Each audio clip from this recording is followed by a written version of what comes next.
Okay, so we are on to Mishlei 1311, and I have two announcements. First announcement is minor announcement, which is I was just telling my dad about how my laptop seems to have a hardware problem, which is preventing me from using my monitor. So we're back to the old school setup where I can't see the chat, or I might not see the chat. Okay, so just wanted you to be aware of that.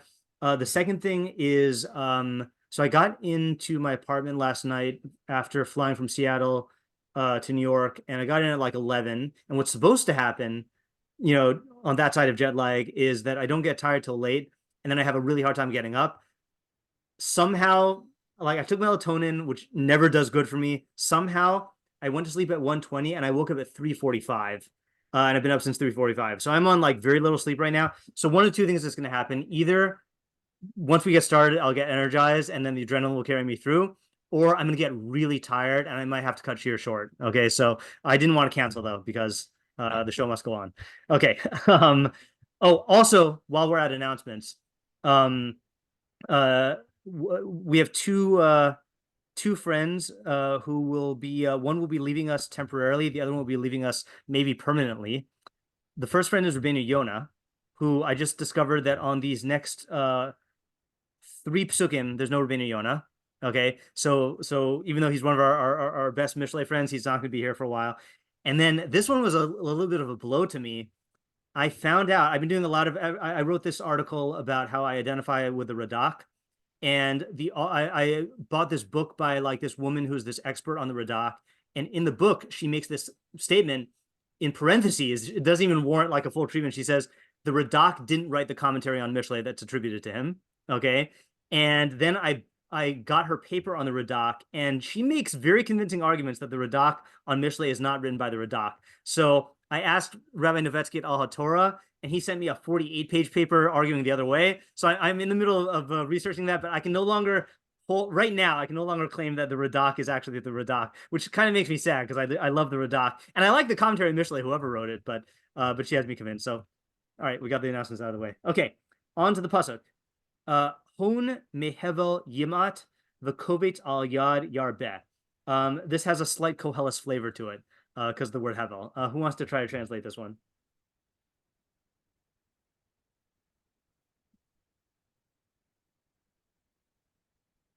Anyone? Isaiah's not here, so someone's gonna step up. Is home like a lot? Hon is a great amount of money. So you could translate it as like a great wealth or fortune. Let's say fortune. No, say great wealth. From Great wealth. futility will be smallened. Will be not. That's a great. It's a great word. Okay, so great wealth from. Now I'm gonna go like this. I'm gonna go hevel. Okay, and you said futility, but obviously we have other translations in there. Okay, which we'll fill in a little while. Will be, let's say, reduced. Okay, or diminished. Not Okay. small. I love smaller. I do love that word. And the gatherings. Yeah, one who gathers. Now this part is Of the not hand obvious. will be increased. Yeah, one who gathers al yad. Okay. Oops, sorry. Al yad. Now al yad usually means what in like biblical Either Hebrew? like next to, Yeah, usually means next or to. I guess with your hand. Yeah, right. So here I don't think there's any way to read it as next to. So one who gathers al yad like on hand. Okay, literally. That's literally what it means. Literally on hand. Yarbeh. Did you say biggened? No. No. Yarbeh. I forgot I didn't hear how you said it. Oh, like it like will be increased or Yeah, will will increase. Yeah. Yeah, it will increase or amass, I guess. Yeah. Okay. So what are some other translations of hevel? So we have here from the BDB vapor, okay, or breath. And then anyone remember the other there's one other like major meaning of hevel. like nothingness? Yeah, nothingness I would actually include within the vapor breath meaning. Whoa, what happened there? Oh, yeah. Was air or wind also Yeah, included that's also in the vapor nothingness.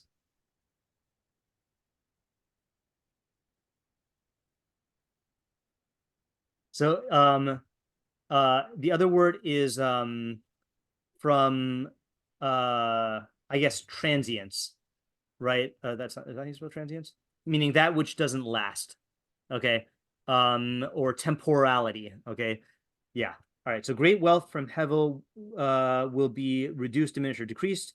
And one who gathers al yad will increase. Yeah. Okay. So now we have our minimalist mafarshim here. So Metzudas Tzion says al yad means biyad. So he says al yad means by hand. V'chein amadtem al charbechem umishpato b'charbechem. So it means by hand or with one's hands, because he's bringing a proof from this pasuk in Yechezkel. You will stand on your swords means you will stand with your swords. So you will gather on hand means you will gather with hand. Okay. Sadigon translates it in a he takes a stance here. Hahon yemat machmas mirmos hashav. So he says the wealth will be diminished on account of I don't know exactly how to translate this, but deceptions of vanity. Okay, oh, that's another translation that people like here. Futility, right? Like vanity of vanities. Okay. Vanity in the sense of nothingness, not vanity as in like being vain. V'hakovitz al yado yar behono. But one who gathers with his hand will increase his wealth. Okay, Targum though really takes a stance. Mazala min avla damare yizar. Fortune, I think you have to write the word earned through, or I guess acquired from iniquity, from the iniquity of its owner will diminish. Udamachnish v'yahev lamaskana yasne mamona. But one who gathers and gives to the poor, his money will increase. Okay, so he just adds the Targum just adds in through injustice, which you can kind of get from Hevel. You can somehow argue that Hevel is injustice, but then he really adds in one who gives to the poor. I mean, I don't know. Maybe Kovetz. Oh, actually, no. I don't think he's adding it. How's he translating Kovetz al yad? Well, yeah. How's he translating Kovetz al yad? How can you work that into the words al yad? Maybe.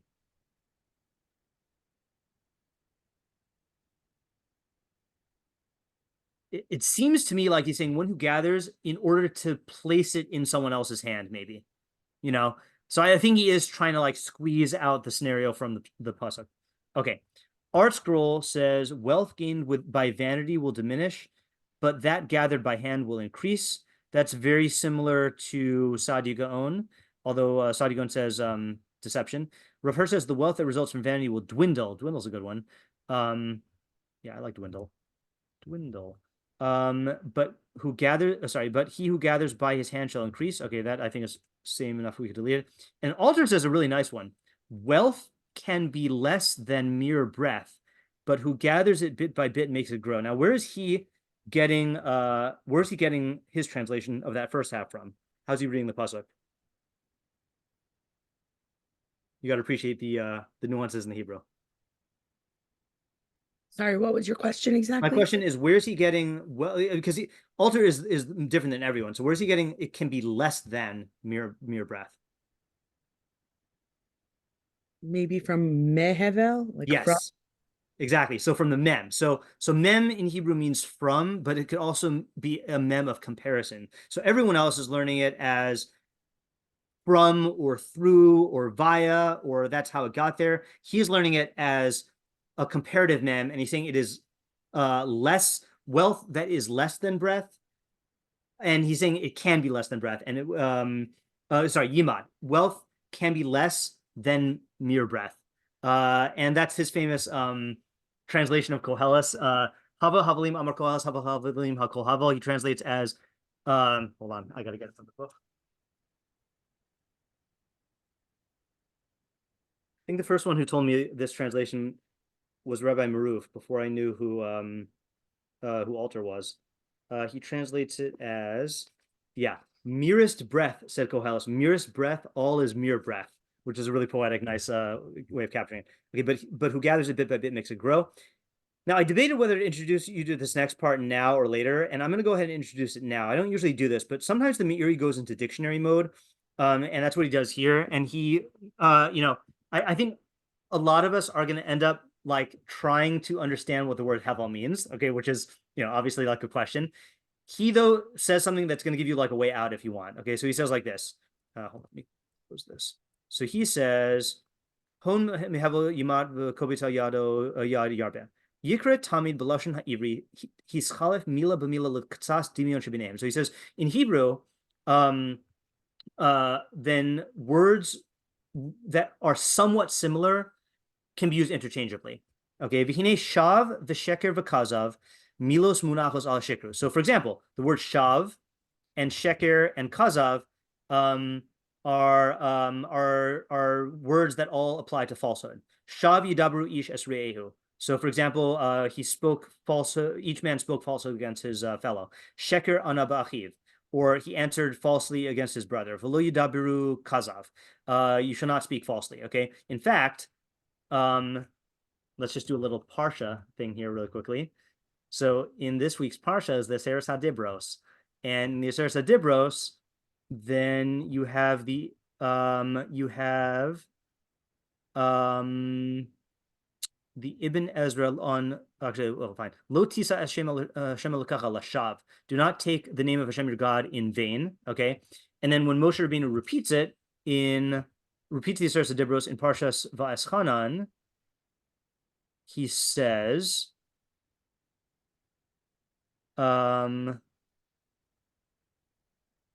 Lotisa Hashem. Oh, he says Lashav. I thought he changed that one. No, but I still want to go to Ibn Ezra here. Ibn Ezra says, this is one of my favorite Ibn Ezra's in Shemos. If I can find it. Yeah. He says, V'daki hamilos heim kagufos v'hata'amim kineshamos v'haguf leneshama kamo kli. So he says, words are like bodies, and meanings in Ibn Ezra, ta'am means meaning or definitions, or meanings are like souls. V'haguf leneshama kamo kli, and the body is like a vessel to the soul. Al kain, therefore, mishpat hachachamim b'chol lashon sheyishmeru hata'amim v'einam choshishim mishinu hamilos. So he says the policy of chachamim, of the wise or thinkers in every language, is that they preserve the meanings and they don't care about changing the words. Achar shehem shavos batamim. Since they are the same, since they have the same meaning. Okay, and this is how he explains that there are many discrepancies between the Seres HaDibros in our parsha and the Seres HaDibros in Va'eschanan. And so he says, yeah, they mean the same thing. And Moshe Rabbeinu was just summarizing and trying to, as long as he means the same thing, then it doesn't really matter if you change the words around. Okay, which if you listen very closely, okay, if you listen, you can hear the Malbim rolling around in his grave. Okay. And if you want to read what I wrote about this, I think I wrote about this for this week a couple years ago. Methodology battle, Ibn Ezra versus Malbim. This is the big machlokus of, are there such things as synonyms in Hebrew? Okay, or is every nuance integral? So that's the Malbim. I'll probably post this in the content group later on. Okay, but anyway, that's what. So the Meiri is firmly taking the side of Ibn Ezra. He's saying words that have similar meanings are interchangeable, even if it's somewhat similar. Ulefamim yunachu b'malkum hevel varik, klomar davar she'eno klum. Sometimes the word falsehood is expressed through the phrase hevel and rik, of nothingness and emptiness. Klomar davar she'eno klum, meaning something that is nothing.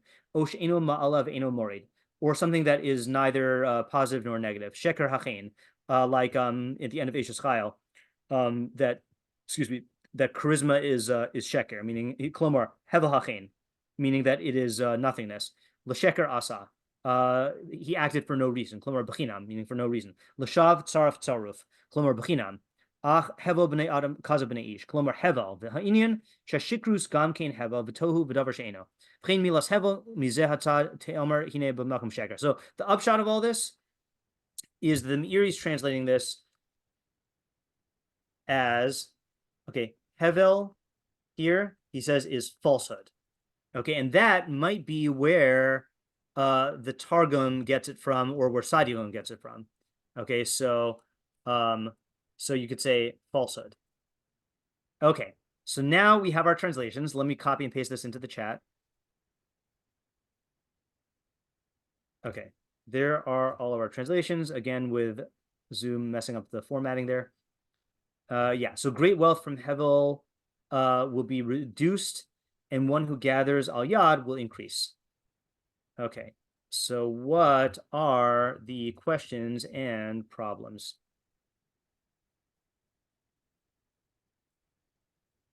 Yeah, Ayala.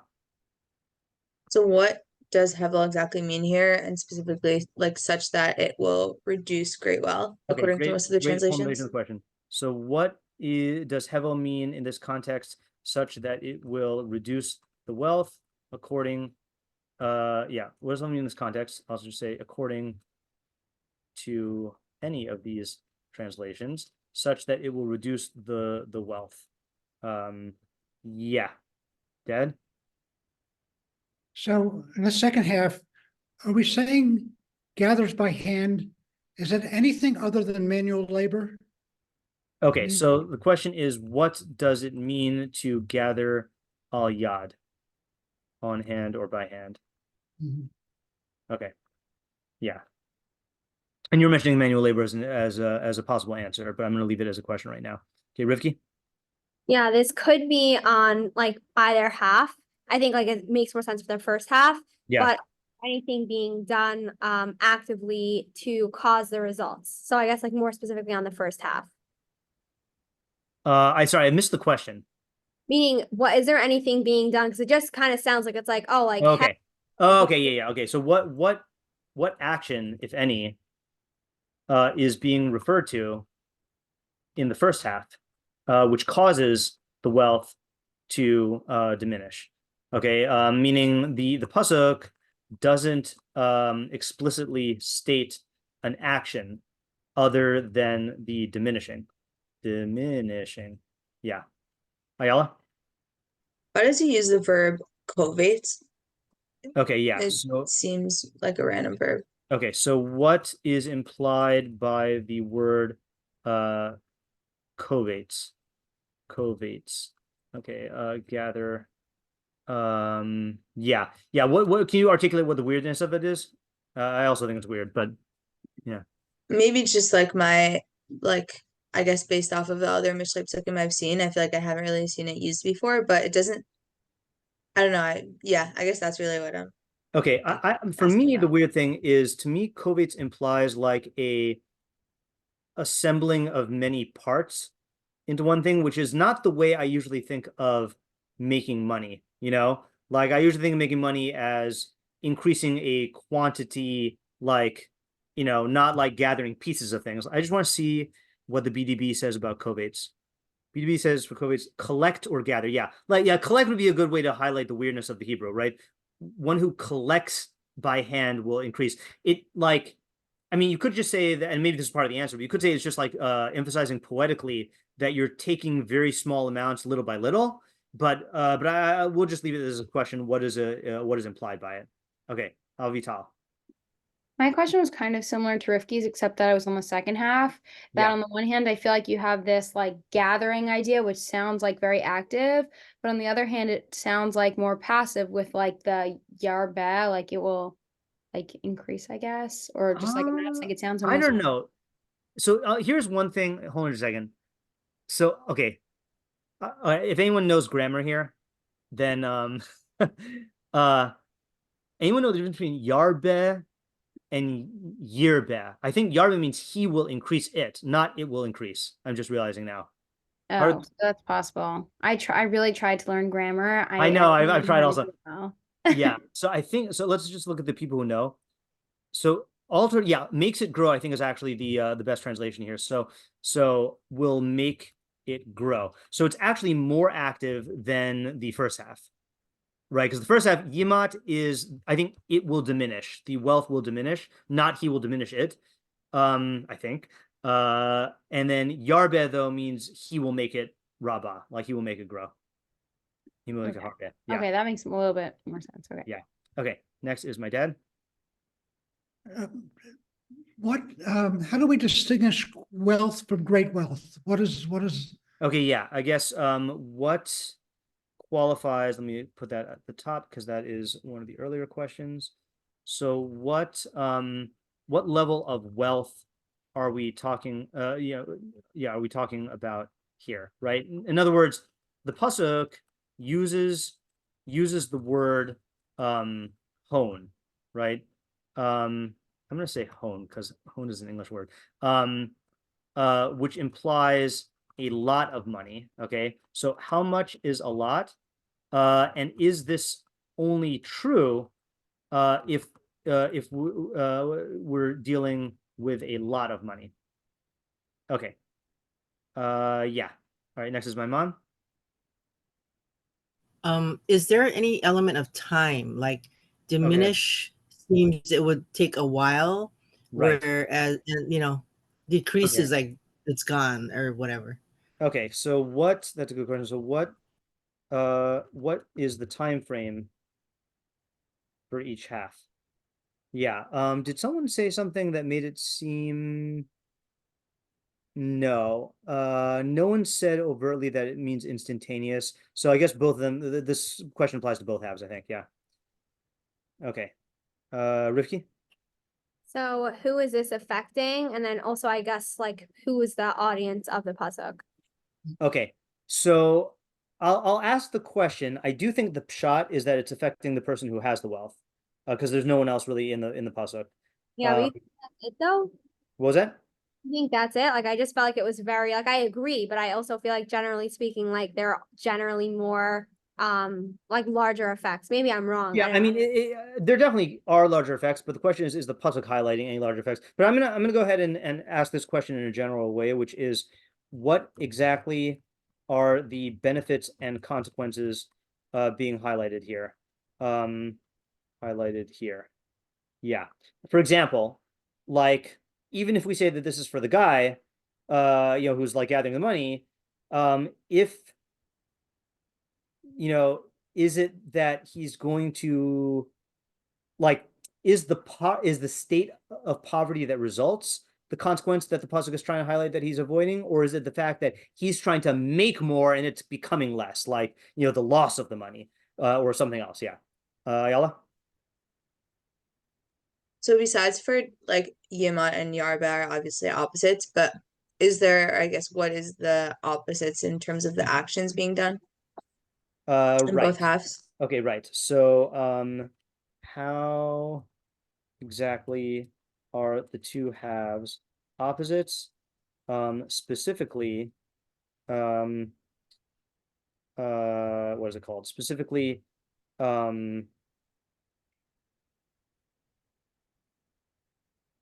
the actions that are being done.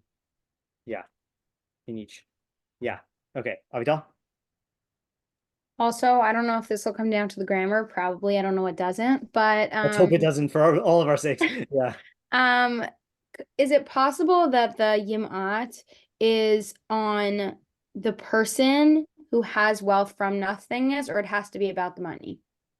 So it's a good question. I'm going to argue that it has to be about the wealth. And the reason I'm arguing about that is because the only subject in the pasuk, there's only two subjects in the pasuk. There's hon and there's hevel. It doesn't actually mention the person, whereas the second half does mention the person. And then the other reason I'm saying this is because none of the translations that we saw said that it's talking about the guy. So that's more like a secondary argument. Okay. Yeah. All right. Yeah. Fair question, though. Fair question. Okay. What have we not asked? practical application? Say again? Practical application? Yeah. What is the practical application here? So if you're going to say that Hon Mehevel Yimad is like the Targum or Sadigon, that's telling you, then it's clear it's telling you not to accumulate wealth through iniquity. And according to everybody, it seems to be saying that you should be kovetz al yad, but we need to flesh out the practicality. Yeah, Rivki. Yeah, this is just something I'm more curious about. I feel like we've had psukim with, like, let's say, like mouth and tongue and yad and hand, all these different things. Yeah. Have we had al yad, or have we only had yad? I don't think we've had al yad, and in fact, I may not have seen a pasuk that says al yad, And we're going to figure that out right now by doing a search.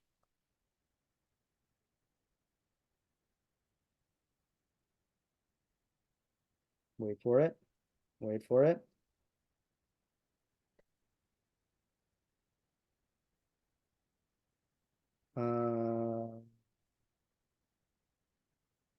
Nope.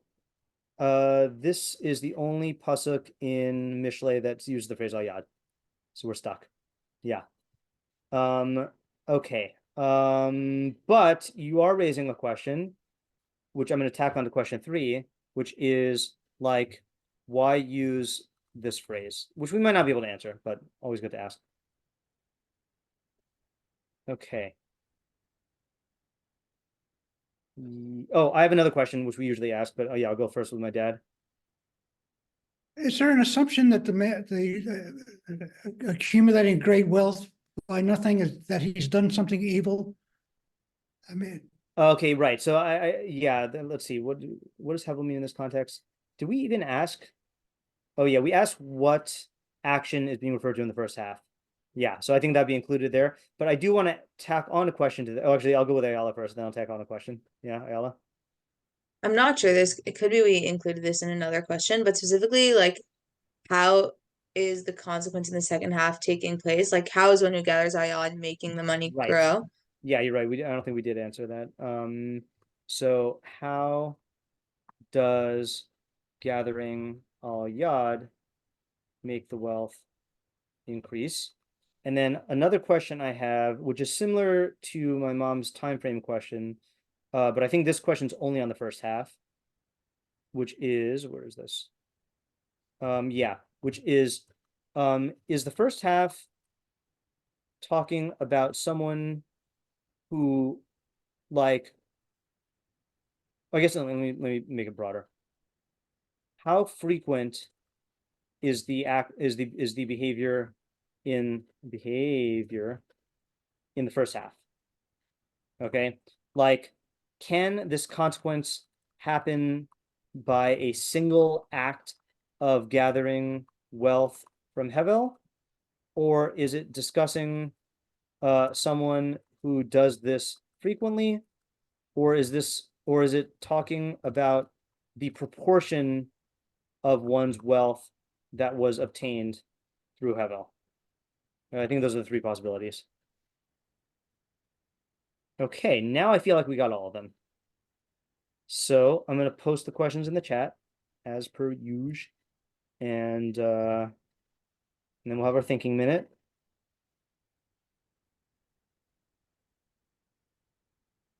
Annoyance, it's messing up the numbers. Okay, hold on. Okay, hold on just a second here. We're at question 6, 7, 8, 9, 10, and 11. Okay, we will now take a minute to think. And actually, I'm going to repost the translation. You know what I'm going to try doing? I'm trying making a space between that and see if that preserves the formatting. Nope. Stubborn Zoom. Okay, let's think.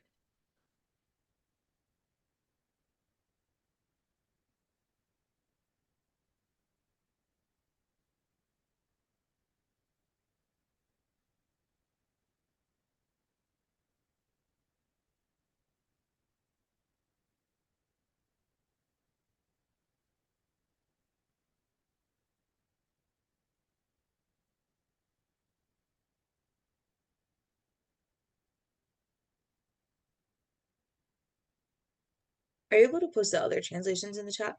Yes. Thank you.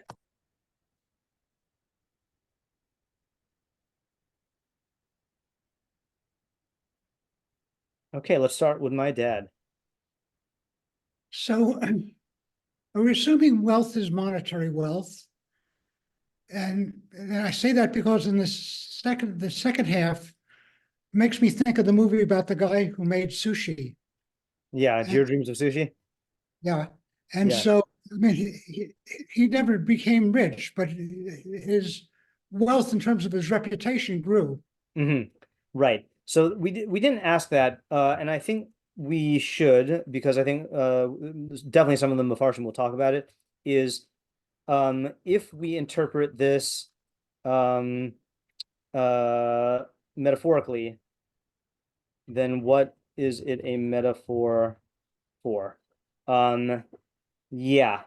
I don't know if Ariel's hand up was in response to the metaphor, but yeah, but yeah. So I do think we should approach this metaphorically later, but I want to make sure that we do the literal wealth first, like usual. Yeah, yeah, Ariel. Yeah, I may have an idea. Okay. You know, like what comes to mind is like you know, like okay, so I'm actually in the middle of the Elon Musk biography. Ah, nice. Yeah, yeah, Audible, you know, Ah, on 1.5 times speed. But okay. it's a long book.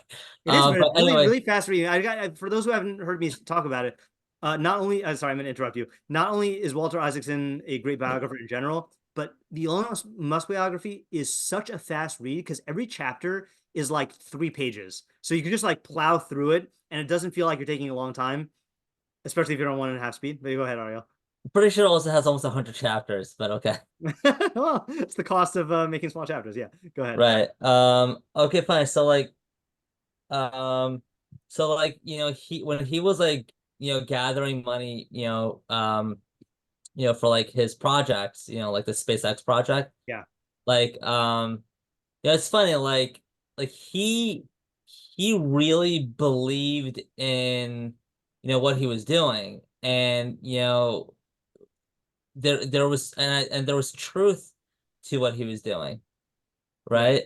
And he used his own money, you know, to kind of like, you know, take a stance and look, like I have skin in the game, and this is kind of like, like, you know, I'm going all in on this. Right. And you know, I think that, you know, a guy like that, you know, investing in his own projects, you know, like there's no, you know, there's no falsehood there. There's no like hevel there. Okay. You know, but I could see a guy, you know, who is, I guess, like kind of like lying about his projects, and he you know, about the greatness or like whatever it is, without any backing, like mathematically, or any you know, backing with proof, and he just sways them with, I don't know, with words and deceptions or whatever. Like he may accumulate a lot of money from investors, but ultimately it's not going to produce anything, you know, because just it's the foundation of it is just a bunch of lies, right? Yeah. So maybe like the second half of the pasuk, you know, maybe you could say that, like, I don't know, like if an observer sees someone putting down his own money into a project, like I don't think anyone, unless they're deluded, you know, but I'm not talking about a guy who's deluded, you know, a guy who's putting his own money down on a project, like that kind of shows like, all right, he's very serious in it, and like, you know, that by nature may get other people to, you know, invest in it, and because he's putting down money on it, like you know, there's truth to it. Like he wouldn't put that money into something if he believes it's Right. not true. Okay, so I like the spirit of your idea, and I think that it is salvageable. But I'm having a very hard time seeing how you're reading it into the words, because, and maybe it's just because you're using that example, but like you're using the example of someone who is putting his own money into something. But Yeah, I'm Kovetz al Yad, translating. Al Yad is like on hand, like he has money on hand, like right? But Kovetz al Yad means he gathers by hand. Yeah, I think that can be, you know, like a metaphor for, you know, like you're like kind of like using your hands as like a means to work. You know, you're working with your hands to, Yeah. and you accumulate, you know, produce, or, you know, nowadays it's just working for money. You know, Al Yad. Okay, so that sounds like a different idea than what you were saying about the Elon Musk example. So either I'm missing the unity of the two, or you're saying two different ideas. I think both of those are fruitful approaches, but I'm not hearing a clear idea for either half. Actually, I was gonna say the same thing for the first half, that that you know, like you're saying that if he's making money that is coming from some sort of falsehood, or if it's not based on anything, then that's going to diminish. But this pasuk sounds like it's saying if he has the money, then it's going to diminish. If the money is from, I'm not seeing a clear idea, Ariel. So why think about it, and I'll come back to you, because I think you have two good ideas, but they need work. Right. I can, in the first half, I'm not getting your question. I'm not. Okay, and me, I'm just not getting your idea. Because you were saying that you were giving like an opposite example of Elon Musk, of like, let's say some guy who has like what's her name? What's the Thanatos woman, the CEO, who like faked everyone out? Elizabeth, you know what I'm talking about? Elizabeth. Are you talking about the one like on Netflix, Inventing Anna? That one? That's some anime thing apparently. No. What's the you know what I'm talking about? What's the someone's got to know this.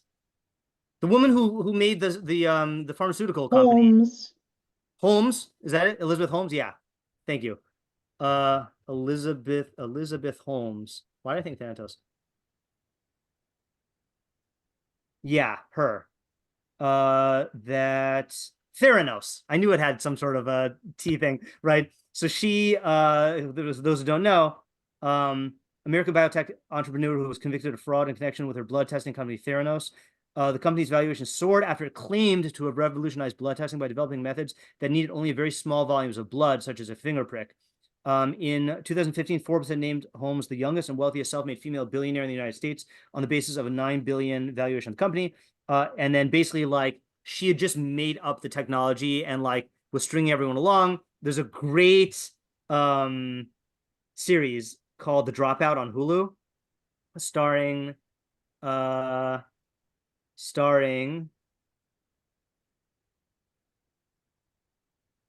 Seyfried.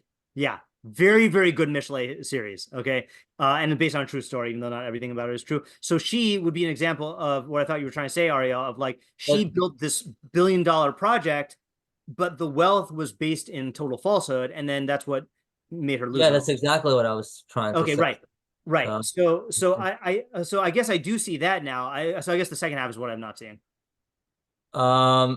Yeah, I mean, the second half of it, you know, like the total opposite of that is, you know, if someone I understand the concept. I'm saying I don't see it in the words. I don't see how gathering by hand is investing your own money in something that is rooted in reality.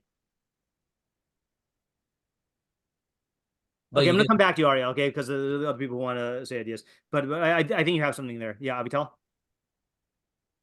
Okay, yeah, mine's a different idea. Okay, that's fine. For the first part, I was thinking great wealth, like by doing nothing, meaning like just totally inherited, like this person hasn't done anything and is like clearly not like brilliant about it. No matter how much money they start with, anything that they're spending or wasting it on, which I'm kind of assuming, always results in decreasing of their funds. Like that's just the reality of the situation. They're not doing anything about it. They might have gotten, you know, tons worth of money or whatever it is, like tons and tons, but automatically, just like according to math, if you don't do anything and you just spend it, so then the reality of it is that like it's just going to be like decreasing. Versus somebody who like gathers, somebody who's working hard, like no matter where you start from, it's gonna be causing growth. And I was kind of expanding the idea of like growth to maybe not just include like just like hard money or whatever. And like just one thing that I thought like maybe that's why it doesn't use the word like hone in the second half is because that like you might not be like uber wealthy, but that like wherever you are, if you're working hard, whether it's actually your money that's growing or whether it's you or other things that are going on, that the work itself kind of, or this gathering has value to it. So therefore, like it's going up regardless of kind of where you start. Okay, good. So I think this is a good approach to the puzzle. So if you receive a great amount of wealth, let's just say if you receive a great, was the part about inheriting it, was that an integral part of your example, or was that not?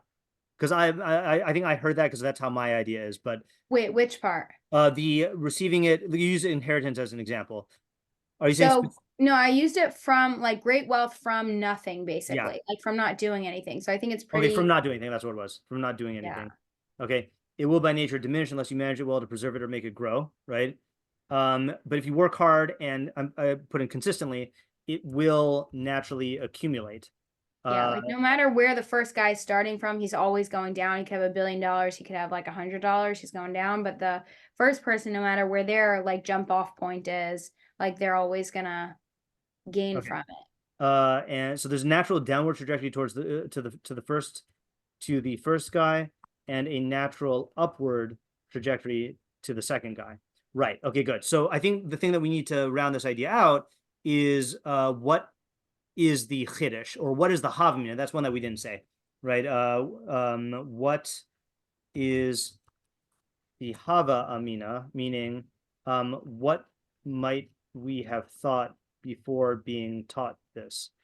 Oh, So yeah. Could I just say one maybe application that's not sure. actually one thing I was just thinking of kind of is like when people, let's say, win the lottery, right? They haven't really done anything. Right. And I think that there's this idea like, oh, like I would be happy if I won the lottery. But there is this trend of like, once you have it and like you're at this level of like intense wealth, it's like it seems like the only way to go is down. But maybe the second part is kind of an idea for something like that, where it's like, no, like it doesn't have to just be down. Like if you put your hand in it and you try like doing things about it / with it, like it doesn't matter where you are, like you could really go up. And so that kind of affects anywhere you're at. Right. Okay, good. Yeah, I actually, it's funny because I think my idea overlaps with yours. I'm going to hold off on saying my idea, but I think lottery is a good example. But so you're saying, so I think you're also answering the havamina question, which is that like the person who receives like I do think it is a mentality that certain people have. Like let's say when the most recent example in my mind is when the during COVID, when they had the stimulus payments, I think there were a lot of people who like, I forgot how much money it was by now, all the payments, but they got the extra money and it was like, okay, I have a discrete like a fixed amount that I just now spend, and then that's it. Like, it goes away, as opposed to the people who like put the money to work for them, or invested it or like used it for something that they were already making money with. Then like that made it grow.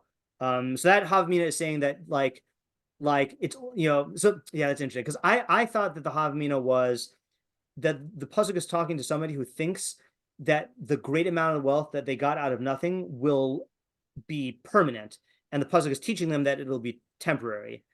But the other way you could say it is that they think that it will only be temporary, and the pasuk is telling you that it can increase no matter where you're at. Yeah, just like one really short thing that my brother just told me yesterday. So they like to travel, and my brother and sister-in-law met somebody like just like literally living under a bridge, and my brother started talking to him. Yeah. And he said that my brother's like, oh, like what do you like to do or whatever? And the guy's like, well, I get government money and I'm an investor. And so like he gets like whatever it is, like, so I don't know exactly what he's getting from the government, but all that money, he's like, well, I invest all of it. And he like goes and he's in the stock market, like waiting for like his chance, I guess. But like, he's like, I'm not at the bottom. Like if I'm getting government money, I might as well try to put my hand in it and try to like make something with it. I don't know how good of that. That's a funny combo. Yeah. Like a personality like that, but yeah, that's interesting. Yeah. I don't know if that really counts as like putting your back into it type of gathering wealth. Yeah, I don't know either. Yeah. Sounds like the person probably has other problems, but yeah. Yeah. Okay, good. I like this idea. I think that there are several applications and several havaminas, but let's leave it at this for now. Okay. Anyone want to add to this idea or have a very similar one? Rivki? Yeah. So actually, I was literally thinking that, and I was also thinking ardents, but then I also think that I have like a different idea about it, which I guess we'll see if it goes anywhere. Let's hear. But so I was thinking more along the lines of kind of like when you really believe in something, I guess like that's what I would say the subject of the pasuk is, and like what that subject is, meaning what are you believing in that you're trying to, I guess, come to light, like you're trying to make it come to light. So basically the person in the first half is like doing whatever he's doing, but he's like doing it in a way that's like false or bad, or like it's coming from nothing. Like it's clearly not like, you can kind of tell like what is true and good and what isn't true and good. So that's like the first person. Whereas the second person, like that's the reason why it uses al yad is because like he like is really involved, but what he's involved in is actually like a positive thing that will actually like result in like, I guess like longevity, like not just like, oh, like the first person could invest in, let's say things that will get him great wealth, but because he's doing things that are like coming from Hevel, it's not actually going to lead him anywhere. Like it's not going to have sustainability. Whereas the second guy will have sustainability and it will grow because of, first of all, his like positive investment that he is doing something. And second of all, what he's actually investing in. Okay, it's a little bit too abstract for me. Can you give me an example, and then we can work with the example? I have to think about it for a second. Okay. I guess maybe something like a scam, let's say. Okay, Like, first, let me ask a more basic question. Are you talking about money or are you not talking about money? no, Because you start off by saying the subject is what you believe in, and I wasn't sure if that was money or not. I guess I'm thinking about the result being money, but Okay. that coming from, let's say, like a business idea or like something that will get you like money or reputation or anything that is in that kind of category or power. Yeah. Okay. So can you give me the example? Okay, hold on. And Yeah, I got sure. sidetracked. Yeah. And I'm also not you. If this question is going to confuse you, then don't think about it. But it's sounding to me similar to Ariel's, and so I don't know if that might help you if you two can combine forces, or it might confuse you by diluting the idea. I might have an example. Okay, go ahead, I Charlotte. get what we're saying. Yeah. Instead of a business, some sort of a business, like a NPO, you're inherited a Tomchei Shabbat organization. Okay. And if you keep it up the way that it's been run the whole time, it could work for some time, but at some point you're going to have to make it grow. Okay. You're going to have to put in the effort to bring in some sort of a new idea or a new game plan for sustenance. Yeah. Okay. Is that less abstract for you? Yeah, that's the kind of example I'm looking for. So that would so the thing that makes me question whether that is what Rivki's talking about is the example you're giving, Charlotte, is an example which leads you to a crossroads that for each half of the pasuk, meaning you inherit this thing, and now the question is, do you go in the way that's going to make it diminish, or do you go in the way that's going to make it grow? That's fine.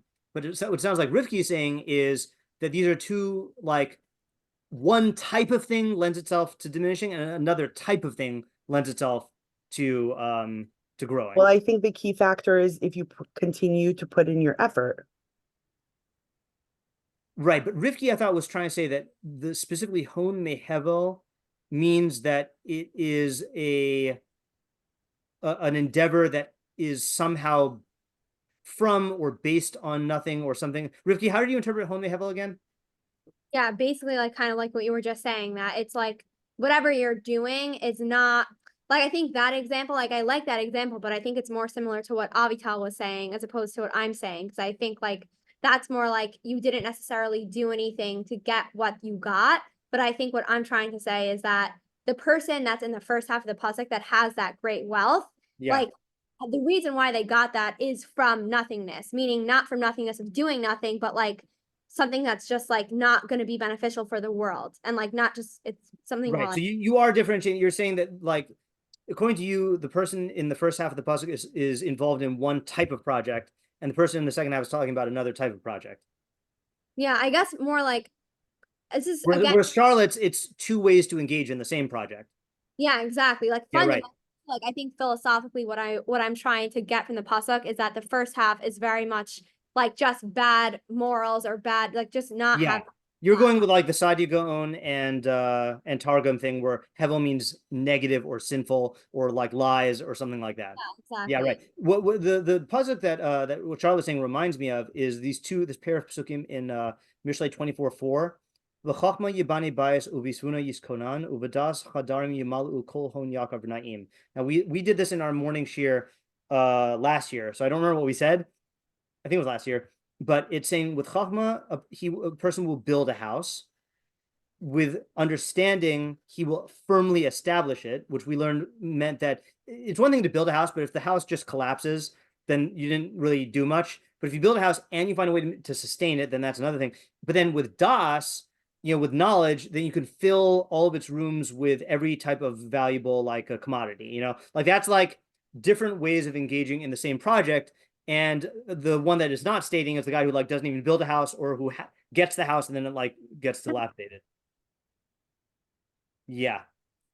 Thank you. I like that. Yeah, no, I think that was a good that ended up being a good idea. So actually, Rivki, I might come back to you. Just write down Charlotte's idea before I forget it. And Charlotte, you had your hand up for a second idea also. So I just want to write this though, is that hold on just 1 second. Mehevel. Yeah, I mean, I almost want to read it as, if you try to sustain your wealth on nothing, then it will naturally diminish. This is now sounding like Avital's. But if you figure out innovative ways to make it grow, then it will flourish, or something like that. Okay. Yeah, you want to add to that, Charlotte, or correct it? I was wondering if this can be applied to midot. Yeah, it definitely can. I want to hold off on any metaphorical interpretation for now, and we'll do that after we do the literal interpretation. Okay, so I'm going to lower my hand. Okay. All right, next is my dad. Rivki, if you want to come back, Rivki, at some point, then we'll do a placeholder for you and a placeholder for Ario, because I'm still not understanding your ideas. Yeah. Are we trying to define if there's anything beyond the cliche easy come, easy go for the first half? Yeah, that would be a goal. Yeah, because the puzzle does sound pretty obvious, Yeah, okay. Yeah. I have an idea along those lines, but let me hear Ayala first, and then I'll give my idea, and then maybe we could go to metaphorical interpretations. Yeah. Okay, so I think I was gonna say, kind of similar to what has been said, but like with a different addition, that this is talking about the habits around like building, or around like money, and I guess using money. Yeah. And so the first guy is, however he got wealth, whether it's through like an inheritance, or even like, I guess if he made it. Yeah. If he doesn't, like, I guess I'm seeing Hevel as like, yeah, I guess he didn't really like build up like a work ethic or anything like that will sustain the wealth. Okay. Whereas the second guy did, and like specifically gathers all yod sounds very like every day he's like a little slowly increasing it, whatever, and he has this work ethic. So then I kind of was also thinking that it's like, instead of looking at wealth or poverty at like this specific situation, who is wealthy and who is poor, it's kind of zooming out, and like you can tell if a person is like gonna be in the long run wealthy or poor based off of their habits. Okay, that's good also, right? So the chiddush. Okay, so the subject of the pasuk is money habits. Or sorry, is how your money habits are the real determinant of your ultimate state of wealth. Okay, not how much you start out with. Okay. The first half is referring to someone who didn't build up any habits, like work ethic, or let's say like frugality, or let's say like what's another good work habit, or avoiding a bad work habit. Let's say like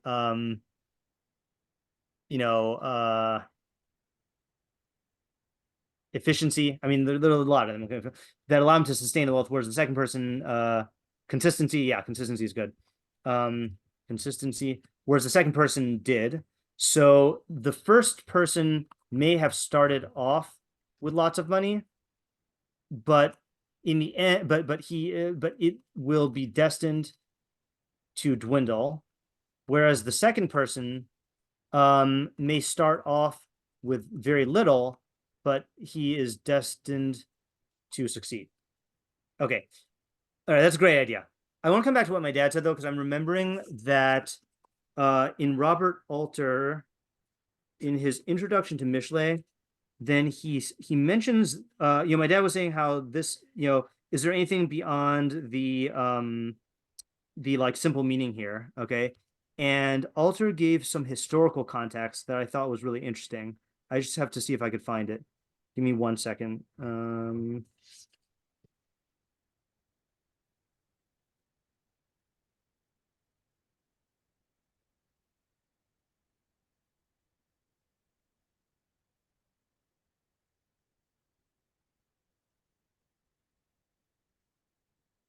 Okay, somewhere he mentions, I just don't remember where right now. He says that at the time that Mishlei was written, then there obviously were such a thing as proverbs, but the proverbs that were around did not emphasize that you could change your wealth based on chochmah, which is astonishing to us.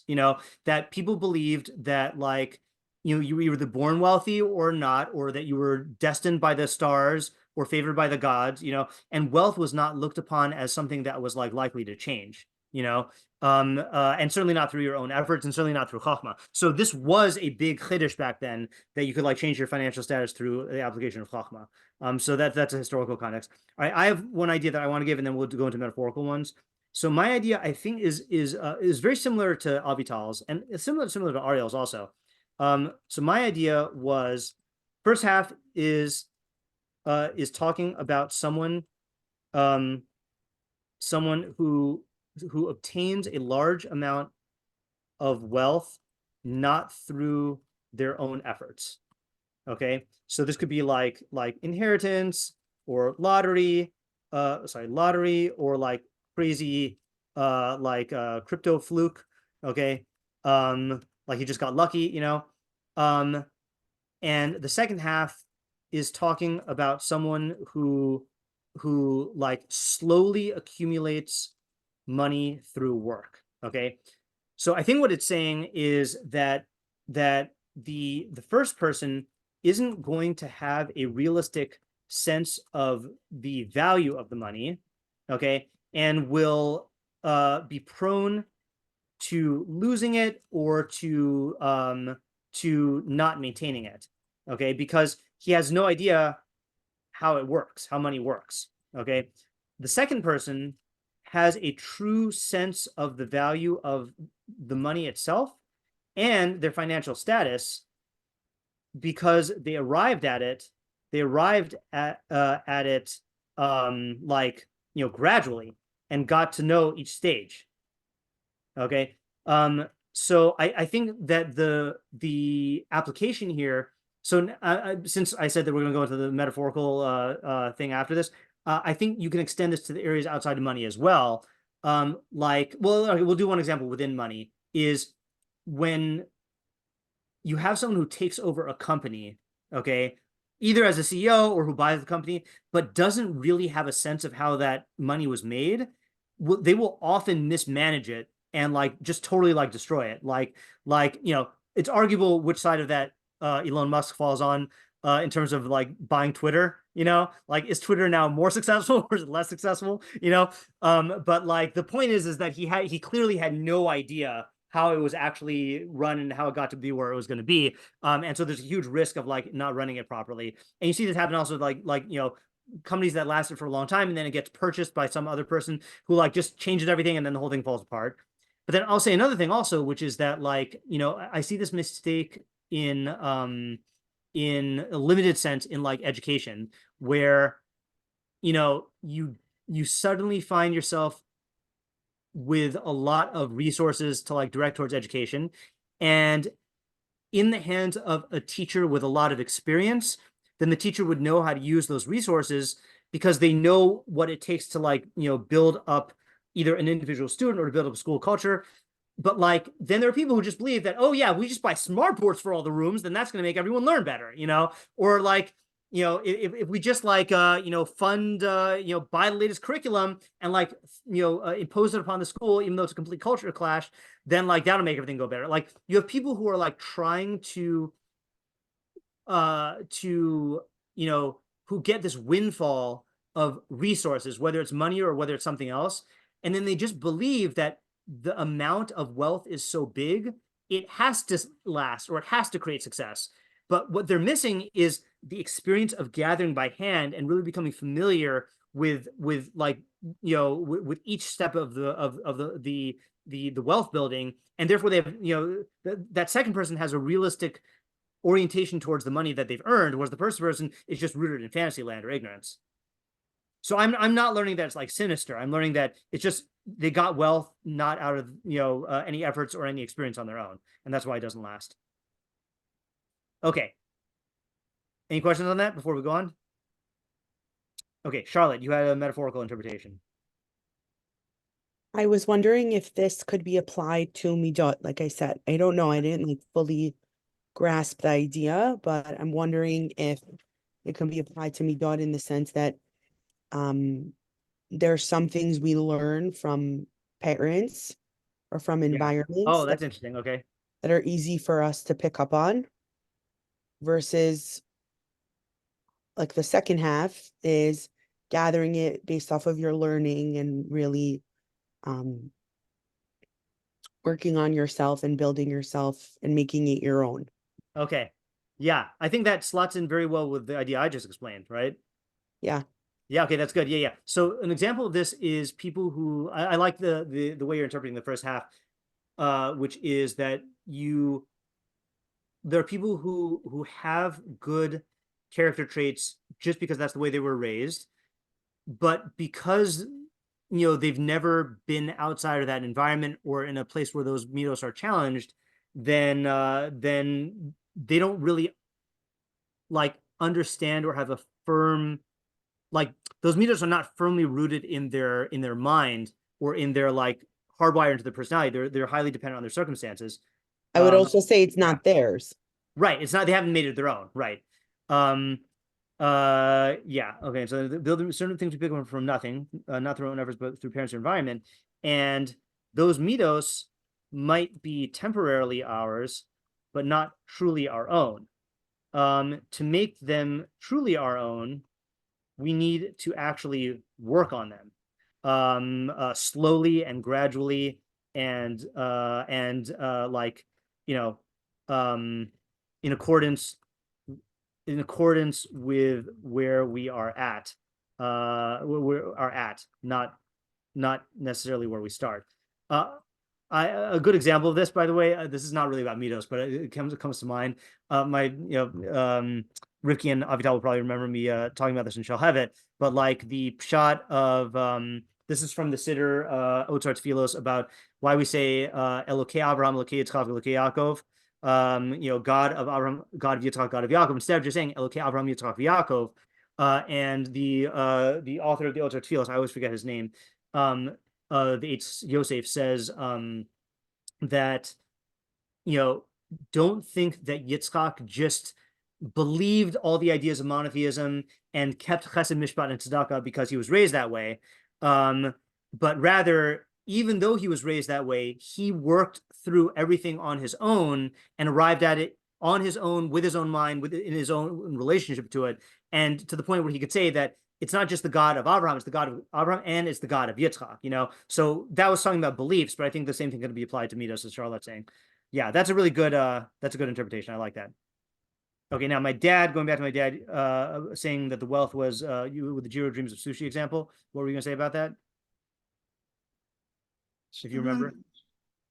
Say it again. You started off with an example of Jiro Dreams of Sushi, and you were saying that the wealth is not money, but it was something else. Yeah, the wealth was the wealth could be a number of things. One of the wealth was people just appreciated his wisdom and his reputation. Right. His reputation grew, and your reputation only grows by really hard work.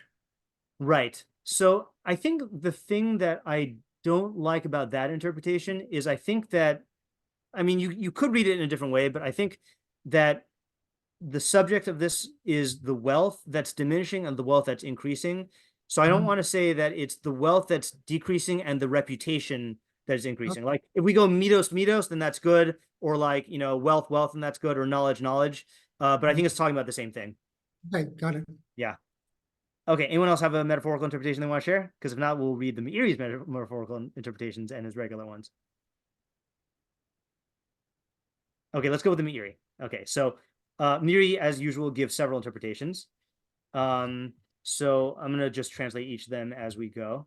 So his first interpretation is Pirusho He'ar Shehamangon Economy Beshikrus Ubegezo Umas Yamat. Okay, so it says this teaches us that money acquired through falsehood and theft. Now he says umas and taxes.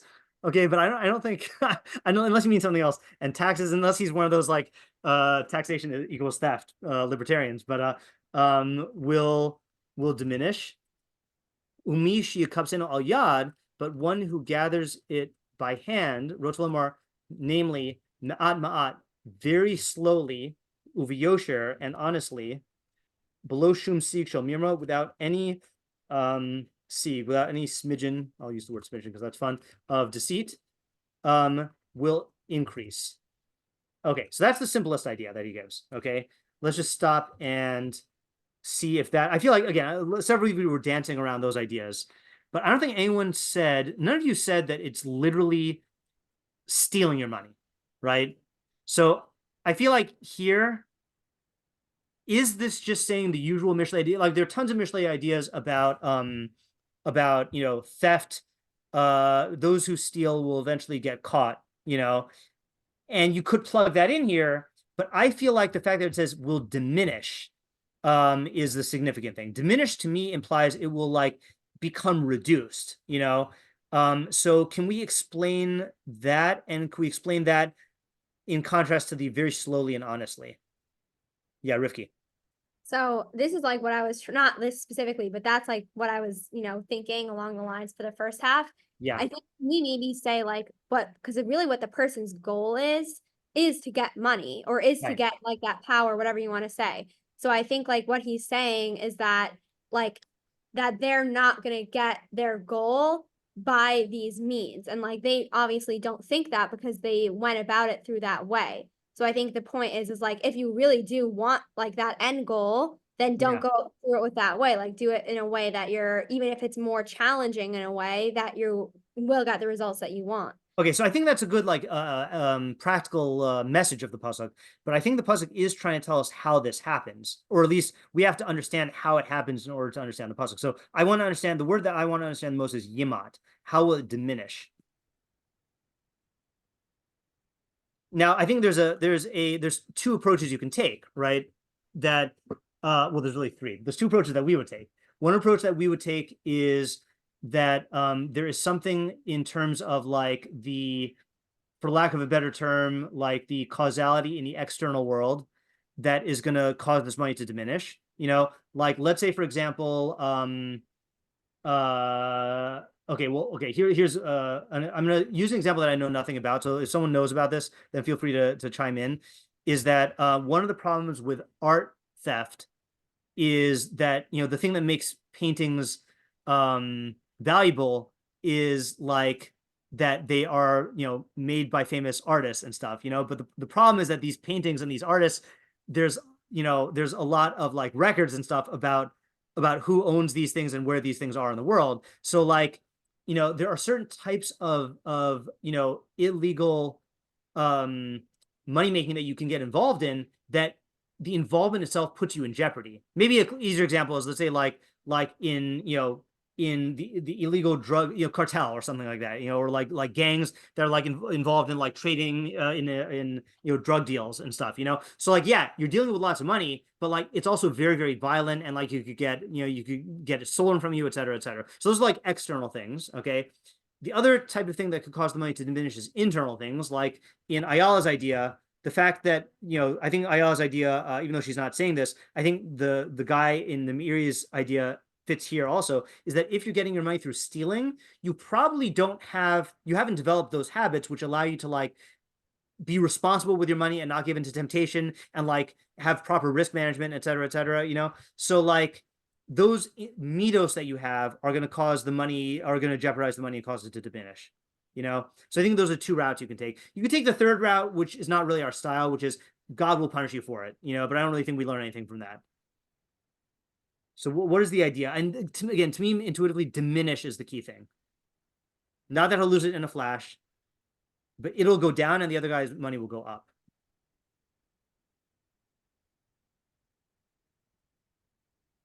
What can we say here? Yeah, Ayala? So I don't know if this fully answers it or is a fully new idea, but it sounds like the first guy, like everywhere he goes, he's kind of leaving like a trail of conflict, let's say, of like every interaction has a possibility to like go wrong. Yeah. And they will slowly start going wrong. It may not necessarily be like all of a sudden one day he'll lose all his money. Right. But like slowly people will start coming back at him and being like, what happened there? What happened here? And then eventually it'll drain him. Okay, that I would accept that. Yeah, I also don't know if that's the most straightforward interpretation, but it definitely works. So someone who makes money through illicit means will be leaving a huge trail of liability, which will eventually catch up, and at the very least, I'm going to add something, very least, cause the inflow of money to trickle to a halt, okay? Or at worst, will cause him actual consequences that make him lose his money. In contrast, the honest, gradual moneymaker has nothing to worry about, right? And his efforts will result in a steady accumulation. Okay. Yeah, I think this is definitely an adequate idea. Whether there's a simple one, then that's fine, but I think this is a good idea. Okay. All right, let's go to the next Meiri. Okay, this is something that is going to seem like a Robert Alter move. I'm mentioning him a lot tonight. So you know how like Alter is always like changing the words when it suits him? So you know who else does that sometimes? Chazal. Okay, so the Meiri takes that approach. He says, Yesh Mefarshim, some explain b'chiluf he b'ches, that the word hevel should be chevel. Anyone know what chevel is? A wound. It does mean wound. But that's not what it means here. Yeah. Not like a chaval, right? Different word. Yeah, that's like a modern I think that's like a modern Israeli word, modern Hebrew word. So it means a bundle. Okay. Like, oh, I don't think any of you were around for this. You know, I had actually it means a cord. Okay, I won't wax poetic. Okay. V'af Rabbeinu zal pirushu b'divrei Torah. And our sages explain this in reference to words of Torah. Okay. So he's going to take a little metaphorical approach and then he's going to go back to literal later. Rotzlomar, namely, chiluf he b'ches v'hu shepirushu bo she'im ose girsaso chavilos chavilos. If you make your textual learning, okay, that girsa means like memorization, your textual like rote learning, into bundles and bundles, mishtakeach, it will become you'll forget. Okay, what's the modern? Anyone pick up on the modern studying strategy that I think he's talking about? Seems like he's talking about cramming, right? Like if you like just like learn massive amounts of facts at one time, you're gonna forget them. Okay. The inyan hamamon. Okay, he's gonna go back. Even in regards to money, you can explain it this way. Ki hakone chavilos chavilos. Someone who acquires bundles and bundles of money. Uvapeta hadavar mochiach shnisare bo eze min shel tachbula. As soon as it becomes proven that some aspect of trickery, I think he's using the word tachbula for trickery. Wait, uvapeta hadavar mochiach. Oh no, hold on a second. Sorry. If someone acquires bundles of money, that immediately is a red flag that some sort of trickery was involved. Right? Like if the IRS suddenly finds that you bought like this huge house, you know, and you're like working as a, you know, as a plumber or whatever. And the opposite, in both ways, if you gather gradually. Okay, so what is the idea number two? So the idea number two is whether money or in chochmah, if you attempt to gather large amounts at a time, you'll lose those amounts. In chochmah, because it's not even chochmah. Sorry, it's in girsa, in factual knowledge. Okay, in factual knowledge, because you'll forget, and in money, because you'll raise red flags. I think those of you who are in my study skills class, I think I taught you the terms. There's two types of memorization. There's oh man, I'm forgetting. Ironically, maintenance rehearsal and elaborative rehearsal. Maintenance rehearsal is like when someone tells you a phone number and you just keep repeating it.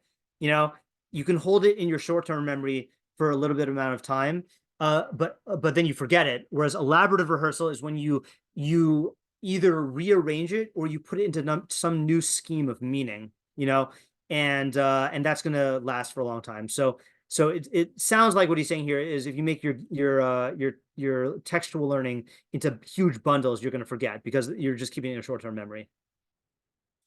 Yeah. Okay. Yeah, Ayala? So according to the second, like, I guess when in talking about money, Yeah. is he saying that it in fact will be from trickery and like that's the mistake?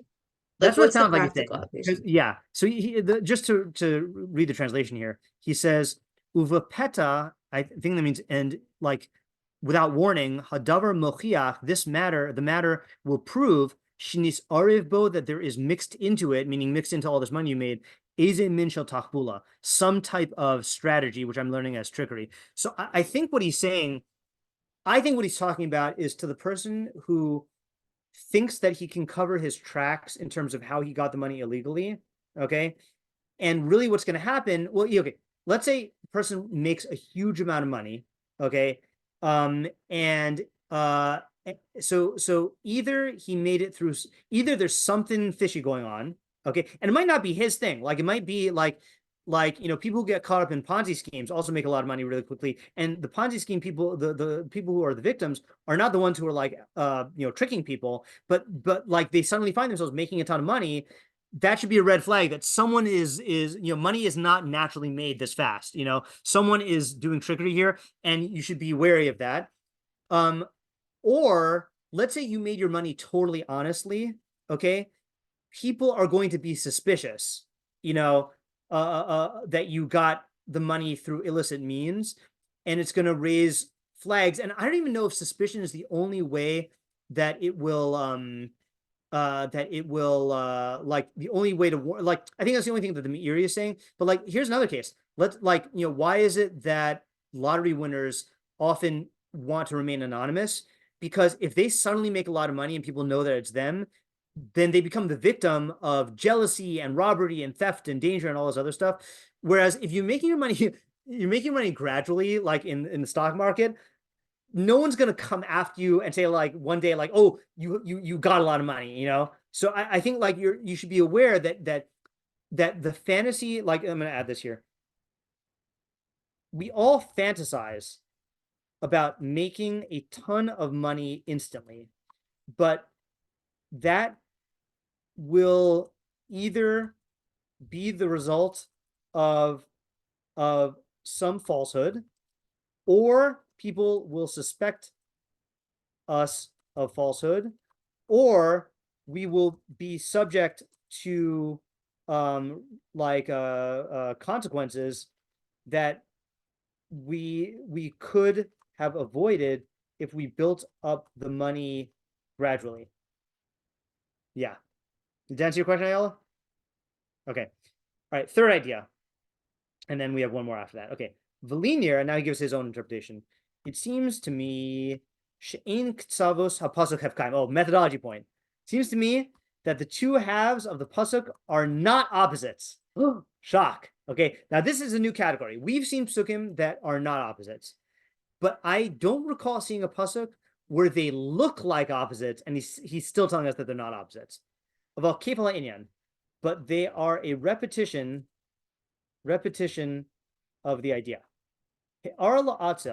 This is a lesson for the lazy person, shelo yisrashal mitoch inyan anyo ad shiamod yinirdam, that he should not be lax in his poverty to the point where he dozes off. I think that's figurative. But he should strive in his work with alacrity. And with trust in God, it will be possible for him to exit from the darkness of poverty and what's the other fancy word for not having a lot? Okay, whatever. My thesaurus is broken. To a great light. V'hon bestam, wealth, in general, more ribui mamon, means a lot of money. Amar, he said, kama pa'amim yischarish hon mehevel asher yimat, that great wealth can often come from from nothing. Sorry, great wealth. Wait, yeah, I think he's saying it's not going to diminish. I think he's saying great wealth can come from nothing, i.e. a small amount. Yeah. In other words, from very little. Likewise, if you gather one coin at a time, until you amass great wealth. Yeah. If you look at especially in I guess going into the America's Gilded Age, if you look at a lot of the really wealthy people, I forgot which person did which thing, but you look at the really, really wealthy people in America's history, that is how they started. They scraped together a little bit of money, invested that into a actually, I give an example is the Sephardim in Seattle. A lot of the multimillionaire, billionaire Sephardim, I think what they did was, they came over. I can't remember which of the original families it was. They bought up fruits and vegetables that were going bad, and they made them into products that could be made and sold with inferior quality fruit. And then they opened up fruit stores, and then the fruit stores they expanded, and then they bought property, and then they kept on expanding. And a lot of these rags to riches stories come through gradual money, not through crazy things. Okay, last idea. So the main idea here is this is a pep talk to break you out of the specific type of laziness that comes from not seeing the light of money at the end of the dark tunnel of poverty. All right. So there are people who just feel I'm going to be poor forever. And then that feeling of poverty causes them to be lazy, But if you see that you can accumulate money and then, or you could put in this work and make it into a lot, then that could actually make you more effective at getting rich. Okay. Yeah. Avital? Oh.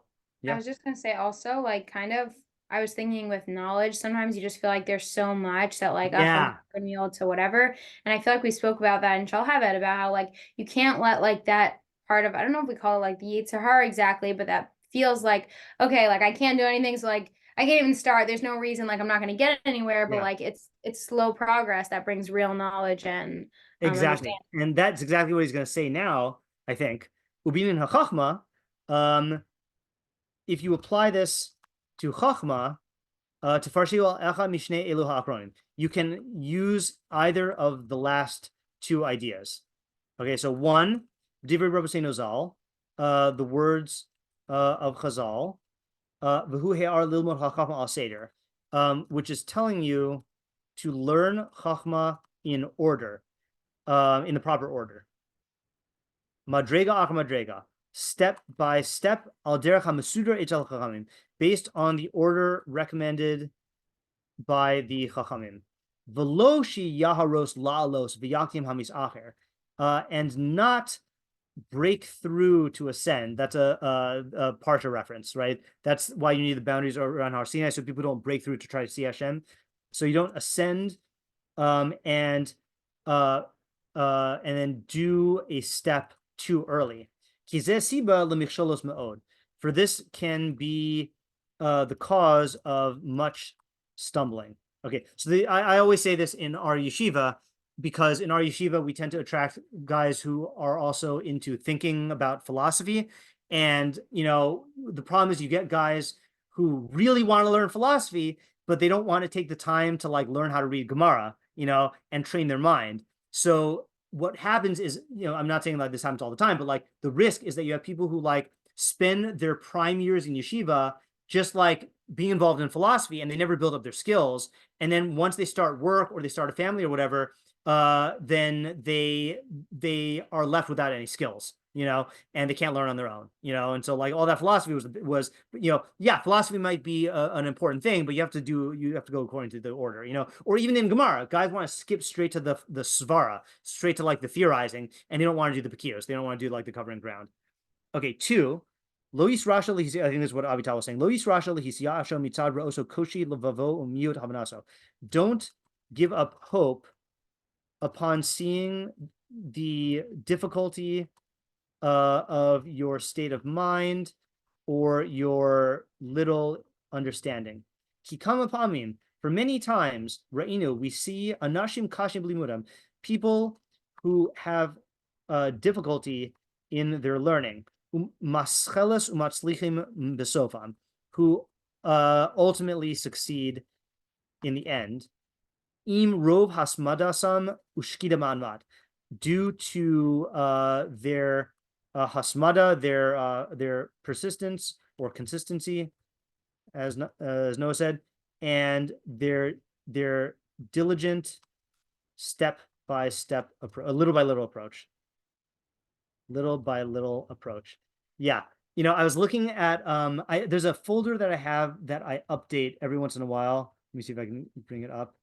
What is it called? Yeah, it's called Mishlei Psukim I've given shiur on since 2020. Okay.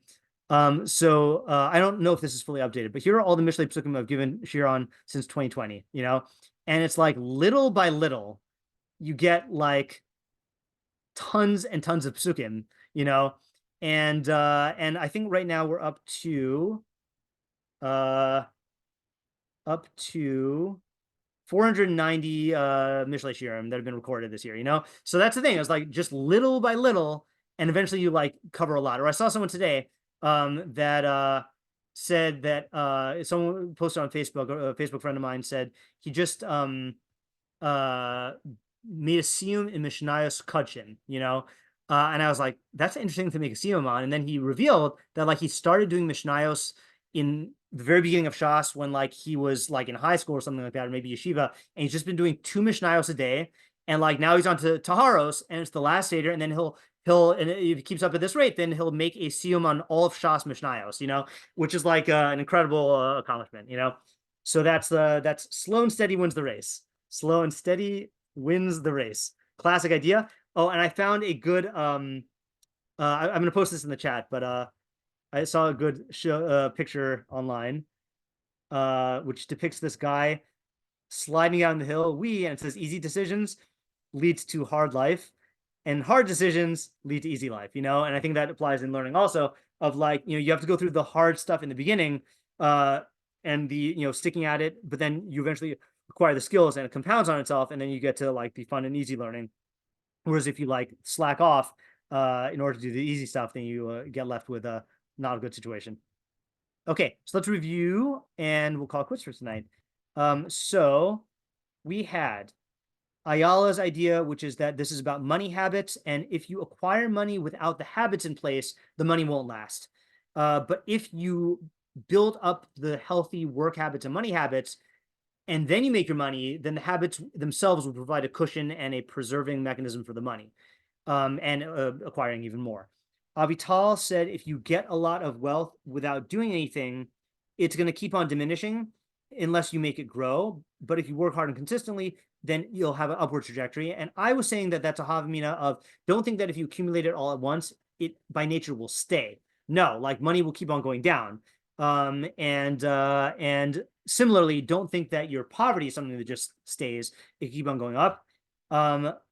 And my idea was that if you get a large amount of money, not through your own efforts, you won't have a realistic way of valuing the money, and you're going to mismanage it. Or you won't appreciate how it was made, so you won't be able to keep on making it in the same way. Whereas if you make it little by little, you'll have an intimate familiarity with how it's made, and you'll be able to keep it going, and you'll recognize the value of it.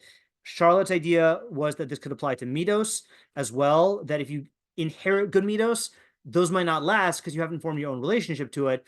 But if you work on it and make it truly yours, then you'll keep them. And then we had the Meiri's 4 ideas. First one is if you make money illegally, then you're going to leave this trail of liability, and it's going to catch up to you. Or you'll just stop making it. But then the honest moneymaker has nothing to fear. If you acquire large amounts of money or Torah knowledge in large bundles, then people will be suspicious, or it won't last. People will be suspicious because that's fast money is not a common thing, and then it won't last in terms of your knowledge because you're not actually internalizing what you learn. You're just like storing it in short-term memory. Meiri's idea number 3 is just the message of slow and steady wins the race in money, and then his idea number 4, slow and steady wins the race in chochmah, and don't skip steps, and don't give up hope. Okay, and being a good pasuk. Okay,